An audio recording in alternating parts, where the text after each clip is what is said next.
Hi, welcome to Sudhi's kitchen. நம்ம இன்றைக்கி பார்க்க போகிறது ஒரு சூப்பரான ஒரு யம்மியான பிரேக்ஃபாஸ்ட்டுன்னு சொல்லலாம். நம்ம நார்மலாக இந்த செட் தோசை வித் வடகறி ஹோட்டலில் ட்ரை பண்ணிப்போம். இதை வந்து நம்ம வீட்டில் எப்படி பண்ணலாம் அப்படிங்கிறத பார்க்கலாம். இதுக்கு வந்து நான் இட்லி ரைஸ் வந்து 2 கப் எடுத்திருக்கேன்.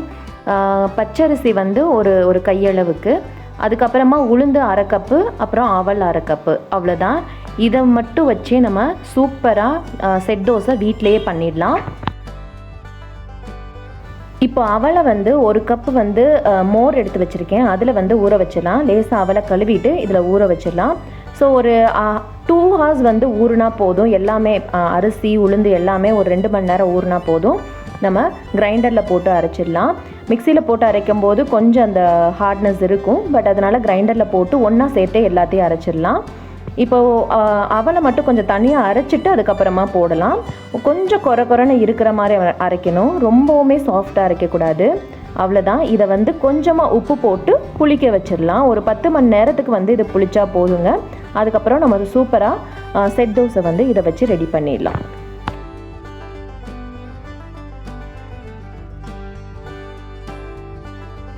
அடுத்து வந்து வடகறி எப்படி பண்ணலான்னு பார்க்கலாம். ஸோ வடகறிக்கு வந்து 1 கப் அளவுக்கு வந்து நான் ஒரு 1/2 கப் அளவுக்கு வந்து நான் கடலைப்பருப்பு எடுத்து வச்சுருக்கேன். அதை ஓவர் நைட் ஊற வச்சுட்டு அதோட காஞ்ச மிளகா, சோம்பு, உப்பு, வேணும்னா பூண்டு கூட சேர்த்துக்கலாம். ஸோ இதை வந்து நல்லா குறைன்னு அரைச்சிட்டு வந்துடலாம். ஸோ அரைச்சிட்டு இதை எல்லாத்தையுமே நம்ம எண்ணெயில் போட்டு ஃப்ரை பண்ணி எடுத்துட வேண்டியதான். ஸோ நீங்கள் பெருசாக வடையாக போடும்போது உங்களுக்கு அதை பிச்சு எடுக்கிற மாதிரி இருக்கும். ஸோ அதனால் குட்டி குட்டியாக வந்து நம்ம இந்த பக்கோடா மாதிரி போட்டு எடுத்துடலாம், ஃப்ரை பண்ணி எடுத்துடலாம். இதை ஃப்ரை பண்ணி எடுத்ததுக்கப்புறம் ஓரளவு பெருசாக இருந்தால் அப்படின்னா அதை கொஞ்சம் கொஞ்சமாக சின்ன பீசஸாக வந்து நீங்கள் பிச்சு எடுத்துக்கோங்க.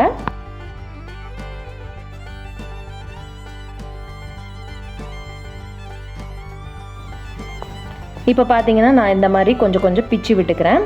ஸோ ரொம்ப வெளியில் கிறிஸ்பியாக இருக்கும், அப்புறம் உள்ளே வந்து நல்லா வந்து சாஃப்டாக இருக்கும். அந்த மாதிரி நீங்கள் ஃப்ரை பண்ணி எடுத்துக்கோங்க. அடுத்து வந்து இதை வதக்கிறதுக்கு என்னென்ன போடலாம் அப்படின்னா, இதில் வந்து கொஞ்சம் எண்ணெய் விட்டுட்டு ஒரு ஏலக்காய், பட்டை, கல்பாசி, சோம்பு, கிராம்பு இதை எல்லாத்தையும் தாளிச்சிடலாம். ஸோ 2 பட்டை இதை எல்லாத்தையும் தாளித்து விட்டுட்டு கொஞ்சம் கருவேப்பிலை சேர்த்துக்கலாம். அப்புறமா சின்ன வெங்காயம் இருந்தால் அதை வந்து 1 கப் அளவுக்கு வந்து நீங்கள் கட் பண்ணி வச்சுக்கோங்க. நல்லா பொடுசாக சாப் பண்ணி வச்சுக்கோங்க.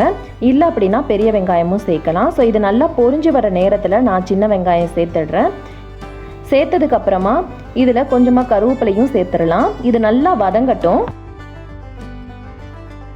இப்போ பார்த்தீங்கன்னா இது நல்லா வதங்க ஆரம்பிச்சிருச்சு. கொஞ்சம் டிரான்ஸ்பரண்ட்டாக வந்து தெரிகிற அளவுக்கு நல்லா வதக்கிட்டு அதுக்கப்புறம் நம்ம எடுத்து வச்சுருக்கிற இஞ்சி பூண்டு பேஸ்ட் ஆட் பண்ணிக்கலாம். ஸோ 1 டேபிள் ஸ்பூன் அளவுக்கு நீங்கள் ஆட் பண்ணிக்கலாம். ஸோ இஞ்சி பூண்டு பேஸ்ட் ஆட் பண்ணியாச்சு. இதையும் நல்லா வந்து கலந்துடலாம். அப்போ இதனுடைய பச்சை வாசனை நல்லா போகணும். அப்போ தான் வந்து வடகறி வந்து அந்த ஸ்மெல் இல்லாமல் நல்லாயிருக்கும். அப்புறமா கட் பண்ணி வச்சுருக்கிற 2 தக்காளி சேர்த்துக்கலாம். தக்காளி சேர்த்துட்டு நல்லா வதக்கிட்டு இதுக்கு தேவையான அளவு உப்பும் கொஞ்சமாக மஞ்சள் பொடியும் சேர்த்துட்டு நல்லா வந்து மசிகிற அளவுக்கு, அதாவது தக்காளி வந்து நல்லா வந்து உருத்தெரியாமல் மசிகிற அளவுக்கு நம்ம வந்து மூடி போட்டு நல்லா வேக விட்டுறலாம். நல்லா மசிஞ்சதுக்கப்புறம் நம்ம ஆட் பண்ண வேண்டிய மசாலாஸ் எல்லாத்தையுமே ஆட் பண்ண ஆரம்பிச்சிடலாம்.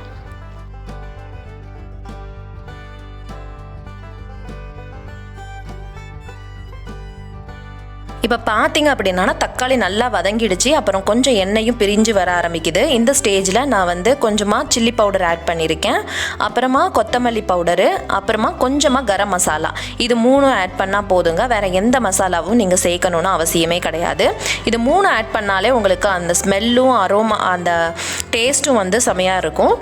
இது வந்து நல்லா வதக்கி விட்டுருங்க. இதனுடைய பச்சை வாசனையும் போகட்டும். அது வரைக்கும் நல்லா வதக்கிட்டு அந்த எண்ணெய் தெளிஞ்சு வரும் பார்த்தீங்களா, வெளியில் வரும் பார்த்தீங்களா, அந்த ஸ்டேஜ் வரைக்கும் வதக்கிட்டு அதுக்கப்புறமா தேவையான அளவு தண்ணி விட்டுக்கலாம்.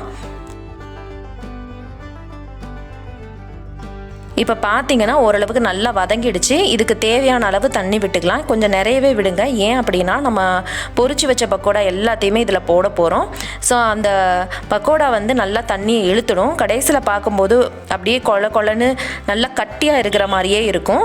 ஸோ அதனால் கொஞ்சம் தேவையான அளவு தண்ணி விட்டுட்டு நல்லா கொதிக்க விடுங்க. நல்லா கொதிச்சதுக்கப்புறம் நம்ம எடுத்து வச்சுருக்கிற பக்கோடாவை போட்டுருங்க. ரொம்ப சின்னதாக உடைக்க வேணாம். ஏன் அப்படின்னா நம்ம கிண்டும் போதே அதுவே வந்து சின்ன பீசஸாக வர ஆரம்பிச்சிடும்.